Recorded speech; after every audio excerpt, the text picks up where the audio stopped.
bit of a delay, Mhm. but they should be. Oops. All right. So, Okay, I see me. all right. Well, welcome to our viewers to Stories at Sundown. This is Michael McCullough from Willow Library, broadcasting live from Burley Corners in Penfield Township, but not from the outdoors this week. I got scared by the gray skies and thought it would be too dark, and of course, right now the sky is blue, so I miscalculated. But here we are, and my guest this week is Tristan Bredehoft. Am I saying your last name correctly, Tristan? Close. It's Bredehoft. Bredehoft. So there's actually that syllable in the middle. So yes. Awesome. Well, welcome. Well, thank you for having me on air. I appreciate the invite. Yeah, it's great. Glad you could come on. And so everybody, Tristan, I think, but if you don't, Tristan and his brother Jackson are the entrepreneurs who brought us a coffee shop in downtown Battle Creek, Cafe Rica. Started in the cargo pop-up box over there across from the post office, and now you're down right across from the Kellogg Foundation. What's the address of your place? 62 East Michigan Avenue. And it's Suite 100, but it's the first big glass doors. Yeah, and you open your doors when? So Monday through Friday, we're open 6:30 to 6, and then on the weekend it's 9 to 4. So and Sunday. Yeah, I mean, I'm sorry, you opened in the spring, right about the time the pandemic came around. Is that right? Yes. Yeah. February 29th was our grand opening, and we got a solid 3 weeks before everything kind of went crazy, and we had to shut down for a month. And I kick back up in April or May. Yeah. So it's been quite a journey for you. I remember going to visit you when you're in the cargo box and talking to you there, and that was a really sweet place because we really lacked that kind of place in downtown Battle Creek. So you came along, and then you incubated over there in the parking garage for a while. Yep, we shared a space. Yeah. So tell me a little bit about yourself. Are you native here? Yes. So I basically moved here when I was 6 months old. So practically born and raised here. I went to Harper Creek High School. Graduated in 2013. And then I went on to Michigan State University and studied political science pre-law. I originally wanted to be a lawyer, and I guess my grades and my LSAT score kind of steered me in a different direction. It was my junior year. I took the LSAT, went over to San Francisco, and I had an internship with a drone racing league. It was a startup, and that's what kind of got me interested in like business and creating something on your own. It was a business of like 2 people. I think me and another intern were 3 and 4 at the time, employees. So it was a really, really small company, but they were doing really awesome things. So that got me going with business ideas. And then when I got back, my brother and my dad had been talking about starting a coffee business. And so it was almost like perfect timing. Yeah. And I told your brother, I haven't talked to Jackson as much as I've talked to you, because you were kind of like you were holding the fort down there in the early days, and I would see Jackson maybe at the end of the day. So I assume that he's the older brother.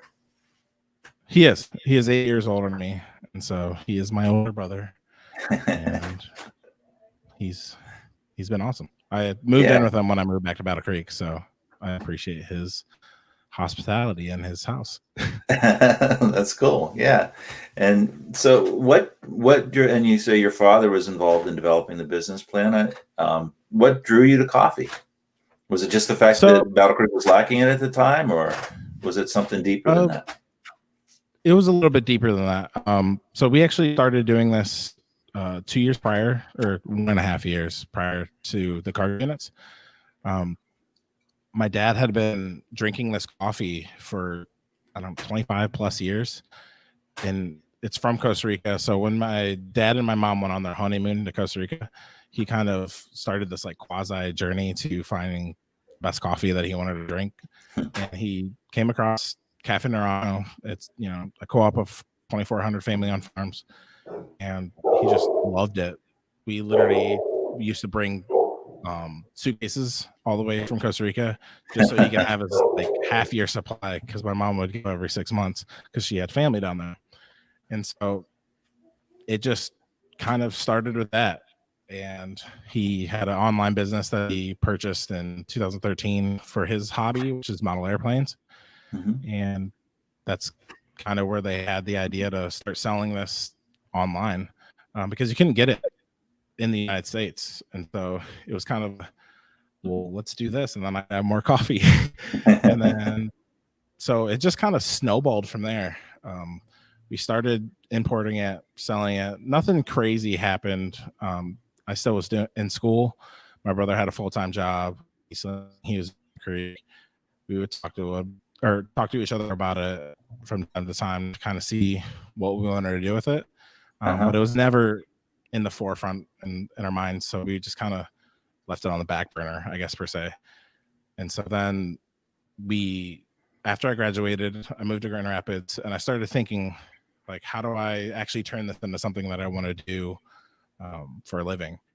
And so we started going to trade shows, going to events and selling bags. And that's really where the us thinking about Battle Creek started. We went to a Kalamazoo Blues Fest, and we had our setup. We were a vendor. We were ready to sell hundreds and hundreds of bags in a 2-day event. We were super stoked. And we got there and we sold one bag the whole weekend. So that was one of the times where we were like, oh man, really down. But we took it was like an 18-hour day. We took that day and started conversing with each other, trying to figure out, okay, how do we get this in people's hands? Because they never heard of the brand, they never tasted it.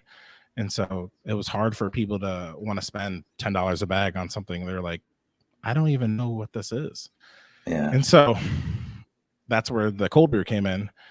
And so we went to the Can Do Kitchen boot camp in Kalamazoo and started learning about the food business. They have a really awesome 12-week program for people that are interested in food business, from like beginning to end, branding, marketing, everything. They walk you through it and teach you a lot. It was probably one of the best stepping stones in our career, was going to that boot camp. We got a ton of information. So that got licensed to bottle our cold brew, and our plan was to sell it in farmers markets, one being Battle Creek and one, I think, Kalamazoo, that we were just kind of go between. I think Wednesdays we were going to go to Battle Creek, and then Saturdays in Kalamazoo. And the cargo units actually popped up, and it just was an extremely awesome offer that we applied for, got it, and we're like, we can't not do this. Yeah. So that's when we really started focusing on Battle Creek and really developing a community around our product and us. Yeah, and I think that's really interesting. You just said it. You're developing a community around your product and you.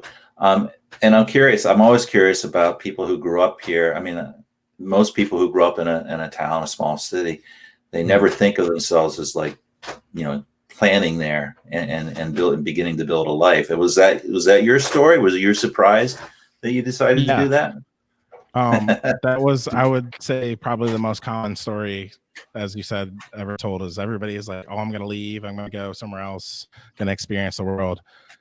And then you come back and you're like, okay, this is the community I want to be in. It's a lot better than when my young self was thinking it was. You're like, especially Battle Creek, you hear it all the time. It's like, oh, this is a terrible place. I want to get out. But it's actually a really amazing place. There's a lot of amazing people. And right now, especially, there's a really nice feeling where everybody's kind of like coming together and helping each other and rallying around each other. So yeah, no, it was not in the plans. Well, and you have an amazing place, and it's hard for me to believe that anybody listening to this hasn't been there, although I'm sure that's true. um, and and you really do feel that warmth of community there. Mhm. I spend a lot of time there, as you know, working. I'll buy a cup Yeah. of coffee and then I'll go sit down and I'll do video conference calls and things like that. But it's a gorgeous place. Thank you. And you've done some amazing things with it. I'm really curious, and I know we have a book that we want to talk about a little bit anyway, um, but I actually think there's a pretty good segue here, and I think you do probably will too. But uh, everything that you picked up along the way, I mean, what were some of the key lessons, and how did? And I read something that I used in the post in promoting this about Uh, what was the word? It wasn't the customer is always right, but it was something like that. Fill me in. I'm Always do the right thing. Always do the right yeah, thing. there we go. Yeah. So when I saw that, I started thinking, I was like, I've always kind of had that feeling that making sure that I'm doing the right thing consciously will always be better for me, even if it's not Sure. like the most opportunistic thing to do. So I've always kind of followed that in my life and trying to make sure that morally I am okay with my decision that I'm making and not putting something that's superficial or like greed or money as the main prerogative in my decision making, because Yeah. I rather be happy with what I'm doing than, live a lifestyle that eats away at me every day. Sure. So that has really translated into my lifestyle and how we operate the business. We'll always use that as a, I guess, North Star, if you want to say, in how we want to progress through life. Yeah. And so so coffee is sort of like the anchor there. But how would you describe your business? I would really say we're in the people business. That's why we stress community, bringing people together. One of the main things that when we built this place was we wanted people to come here and create, gather, work, talk with each other, and really kind of build that community that is warm. Like you said, it's like I've always tried my hardest to remember everybody's name, connect with them, and build those relationships through conversations. So that's kind of the business. How I view our business is that we're in the people business. People, there's plenty of coffee out in the world. Sure. What differentiates us is that we can connect with the people that we're selling with our coffee and us. Yeah. I actually learned so I worked with your mom on the planning for Hispanic Heritage Month, and I learned on their kickoff um, that the United States is second to Brazil in per capita coffee consumption. Yeah, we consume a lot of coffee. We really do. So, yeah. And who decorated your shop? I mean, it really is gorgeous. It's well designed, and beautiful furniture, Thank you. and So it was a combination of a couple of people. So we worked with Cody and Caitlin from Restore 269 and Driven Design. They were our architect, and they helped us, and we gave our input, and they kind of walked through us with the design features. Of course, we already had a couple main things that really drew us to this place. Was the original tin ceiling and the brick walls. So that kind of helped us kind of go where we wanted to go with the design. It's kind of a weird, like eclectic feel. There's so many different styles. Like we have like a 70-ish kind of tile that Caitlin kind of helped us pick out. We have modern like lights that me and Jackson spent hours and hours trying to find perfect lights. And then we have a street artist that came in from Miami to draw a beautiful mural. So yeah, like I said, it was kind of like a combination that kind of created this weird eclectic mix. yeah, yeah. And it's just such a, again, we talk about Battle Creek, and Battle Creek is its own worst enemy sometimes. I mean, that's probably true of a lot of towns, right? But Yeah. it's such kind of like an oasis downtown. And I know I'm starting to sound a little bit like I'm promoting you, but I love the place and I go there all the time. You should Well, check thank it out. you. People should check it out if they haven't been there. Yeah, absolutely. Come down, talk to us. Don't even have to buy anything. You can just come in, sit down, enjoy. That's really what we wanted to do, to build the place. We like to call it paradise. So Oasis Paradise, it's right along the same. Yeah. And we're thinking, and you and I've talked, I and Jackson have talked about maybe once a month or so doing this there, doing this program. Absolutely. There. So absolutely, come down.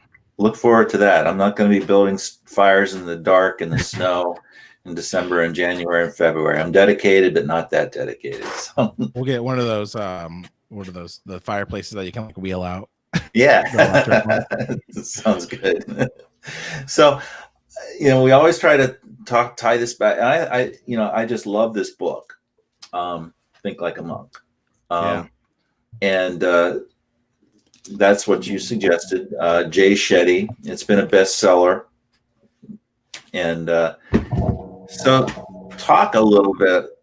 Oh, and here we have an endorsement of the idea. So it's a great maybe post-pandemic we can do it in front of a live audience even. Yeah, that would be awesome. That's why we created the stage, kind of either have like poetry, stories telling, or music. So it would be perfect. Yeah. So tell us a little bit about this book, and actually more, talk about the book. But I want to hear about you, because you said that this was something that really reflects some of your values and how you try to live your life. So so me and my girlfriend decided to buy this book and read it. And so it's Think Like a Monk, and the little tagline is train your mind for peace and purpose every day. I had kind of heard of this guy online, Jay Shetty, and I've kind of mixed in with another guy that I follow, Gary Vaynerchuk, and how you can actually train your mind and control things that you can't control to kind of make your life simpler and more peaceful. So I had been kind of picking up on these topics that this book touches on throughout the last 3 years, about how to like think positively, kind of put things that aren't important to the wayside and really remain focused on a goal. And so reading this, I'm not quite done yet, so I haven't fully read it, but I've read a couple chapters. And as I'm reading it, it's just reinforcing that all of the values that I've used to help me remain focused and patient during building this business, because it can get lonely, it can get scary, such as the last couple 6 months. But as long as you train your mind to think positively, stay focused, and kind of find the good, you can really achieve a lot of good things.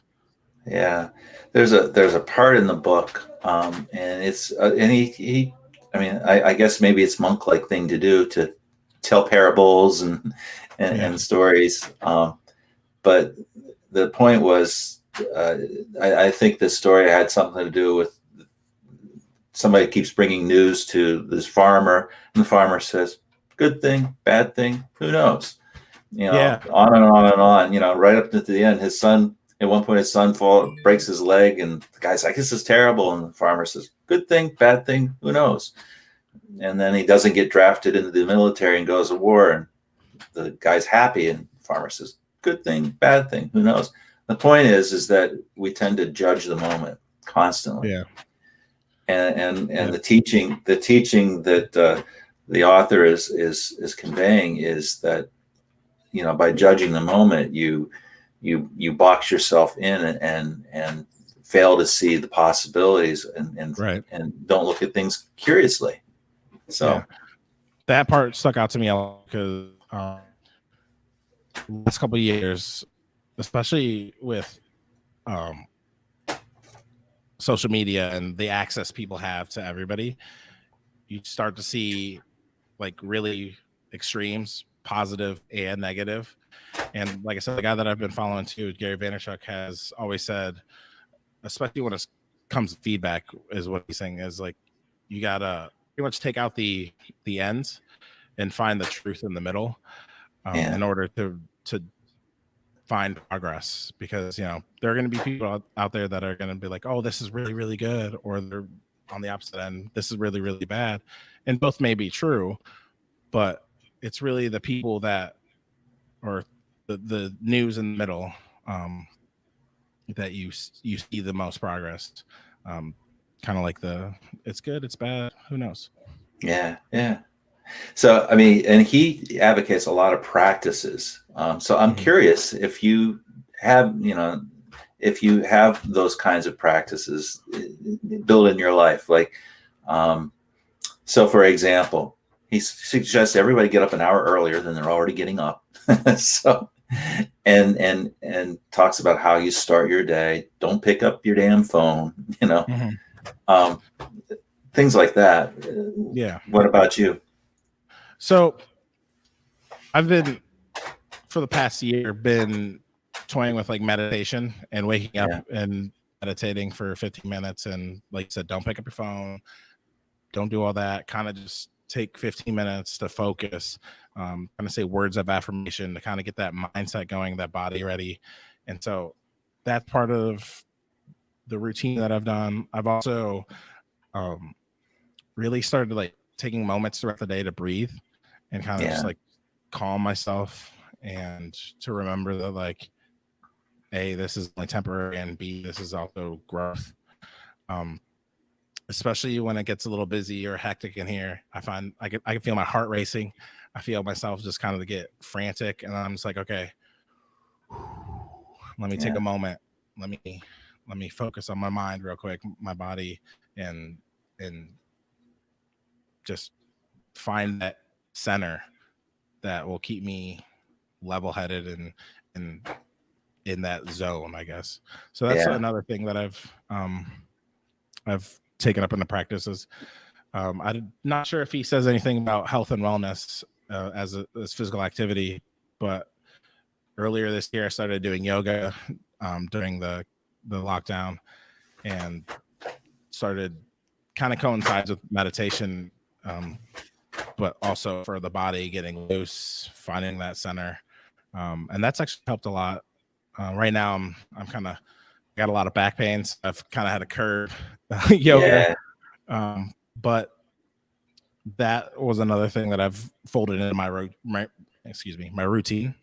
And positive thinking, that one's been the biggest one. Like I said, the last 3 years, I've always thought positively, kind of cut out the negativity, which he had kind of touches on, and kind of take that fear out of my everyday life to kind of get past those roadblocks that are stopping me or other people from kind of achieving their goals. Yeah. One of the things I like about this author, I too do yoga, although the funny thing is when the lockdown came about, I quit going because for me, part of the experience was going into the studio and doing it communally with other folks. And I don't enjoy it as much just doing it by myself. Maybe that's something I have to work on. But what I really liked about this book is that he's taking a lot of what I guess we would consider Eastern philosophy. There's a lot of Sanskrit quotes in this book, but he's doing it in such a way that's kind of accessible. No matter where you are, you may not do yoga and you may not be all that interested in Eastern philosophy, but there's just a lot of practical things to think about, And one of the things I love, and one of my favorite yoga instructors, who's also doing something for Willard Library right now, she always, when she's leading a practice, she'll say, just notice. And he talks a lot about just noticing. Noticing is different from seeing. And of course, he shared some examples about, go into a room and ask people where the nearest fire extinguisher is, and no one will know, even though they might have been walking by the same fire extinguisher for 20 years. And how we go through life on autopilot. And so much of this is just about paying attention. Just paying attention to the things around you, and what that can do for your own peace of mind and your own centering. But he does it in a way that doesn't at all come across like this heavy meditation kind of thing. Yeah. Even though he does describe and gives a great instruction on how to meditate and how to do it. But I don't know. I think it's just more accessible for a lot of people who may be turned off or maybe intimidated by that kind of thing. Yeah, he definitely breaks it down at a very easily digestible level. He also has a lot of those practicality tips that is like, here, try this, and they're like super simple, and they're like, okay, yeah, I can kind of do this, and it's not like this huge big picture thing. Like, I would assume everybody like hears monk and they think of the ones in Tibet that are fully ripped up and don't talk for hours or days, and so like it's big huge thing that's like not fully comprehensible at a larger picture. But then he breaks it down, or it's like that's not always what it is. It's just simple conscious decisions throughout your day that can lead you that monk way. Yeah, and it's important to note that he's not a monk anymore. he's married, at least, yeah. And but he found that he could do more good in the world, and he talks a lot of having purpose in your work, and a life of service is what thinking like a monk is. Did you have anything in the book that you wanted to share? The one thing that has really stuck out to me when I was reading it was the area about fear. I don't really have the book marked, but why it really stood out to me was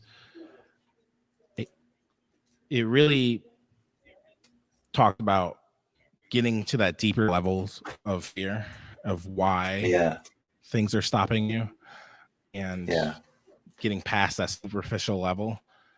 I think he was talking about how he was talking about switching career paths and being a monk to his parents, and he really feared them and has always feared their how they're going to react to that doing bad.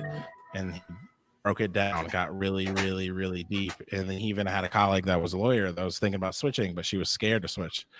And so he used the process of just asking the same question over and over and over again, because your mind is going to try to deflect and run away.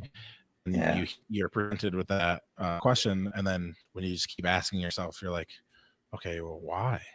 And that really stuck out to me, because I think if more and more people kind of did that, they would be able to get past those fake roadblocks that are holding them up and really set themselves free and find their purpose and find what they really enjoy. And that's kind of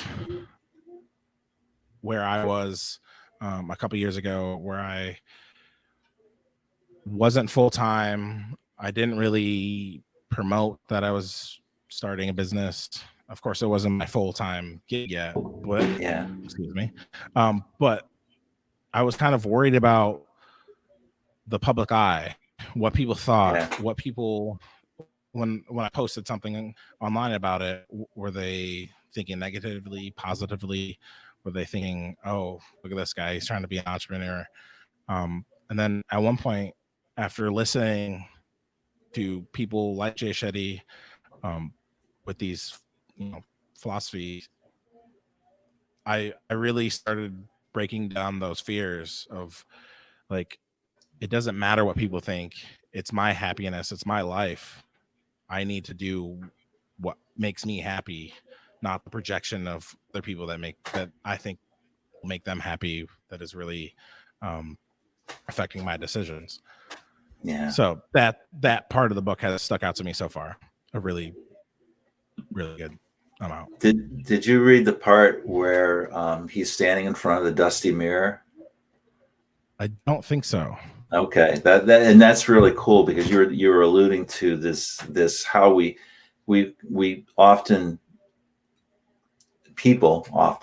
I often judge myself by how I think other people are seeing me. And this analogy, and his instructor, or whatever it's called in the order, takes him into this really dusty room and puts him in front of a mirror, and he can't see himself. And so the monk takes his sleeve and just wipes all the dust off. His throat gets constricted, and he's sneezing and he's coughing. And the whole lesson is that, it's not always easy to look at yourself honestly, right, without the judgment of others, and sometimes it can be painful, but in the end you will see yourself more clearly. So it was great. These are all my bookmarks. These are all the things that I could have read tonight. I love the piece about the soldier mindset versus the scout mindset. I'm like, I want to be a scout. I'll just go to that real quick, okay, because I think it's pretty cool. A soldier's job is to defend their side. Conversely, there's the scout mindset. Scout mindset means seeing what's there as accurately as you can, even if it's not pleasant. Soldiers have already signed on to a cause, so they value continuity. Scouts are investigating their options, so they value truth. Soldier mindset is rooted in defensiveness and tribalism. Scout mindset is rooted in curiosity and intrigue. Soldiers value being on the right side. Scouts value being objective. Julia Gallup says, who he's quoting here, she runs a podcast called Rationally Speaking. Gallup says, whether we're a soldier or a scout has less to do with our level of intelligence or education, and more to do with our attitude about life. I thought that was pretty cool. It is. That is very good. Yeah. There's been, every time I've read this, there's been a moment like that where it's like, wow, this really is an awesome section of writing, where it's like, this is super applicable to anybody's life. And it's just like, wow, this makes me think and really want to take on this mindset. Yeah. I'm putting the title up because one of our watchers didn't catch it, so I'm putting it up there so people can write it down. Think Like a Monk by Shetty. There was one that it was the quote in the beginning about routine, where it was, every day, think as you wake up. Today, I'm fortunate to be alive. I have a precious human life, and I'm not going to waste it. The Dalai Lama. My girlfriend read that to me today, and I was like, that is truly amazing way to think of life. Yeah. Don't dwell on the past. Don't be over anxious about the future. Kind of do what you can do throughout life and do as best as you can. Yeah. One of the quotes that I love and kind of live by is it just takes 1 millimeter a day to be better than you were the day before to show progress in the end. I think of that every day. Like, okay, wake up, let me just be 1 millimeter better than I was yesterday, and I'll see where I am in 6 months. Because it's a small enough goal where it's like I can feel accomplished what I did today, and it's not too big where you're gonna be like, man, I didn't accomplish that. I failed today. But it also is a reminder that just keep going. Yeah. 1 millimeter at a time, and you'll accomplish your goals eventually. And some days you might have 10 millimeters. Some days you might just have one, but they count towards your goal. Yeah. Somebody else I consider wise says, just do a little bit every day. Progress is inevitable. You can't avoid it. Yeah. So, and speaking of the future, in the last couple minutes here, what's next for Cafe Rica? What are you working on? What can people look forward to? What are we working on? So we just started getting into roasting our own coffee earlier last month. And that's been really fun, kind of finding coffees, kind of roasting them, seeing how they really taste and what we can really come up with. We work with another local entrepreneur, Lee Winkler. He has a little quiet coffee company, excuse me. And he's been in the coffee business for 25, 30 years. So he's been working with us to start getting our own label out there. So that's been an extremely awesome adventure so far. As we kind of learn to navigate our world today, we're trying to figure out what we can do as an event. We're going to do Tacos and Tunes this year again in September, but we decided to hold off until next year.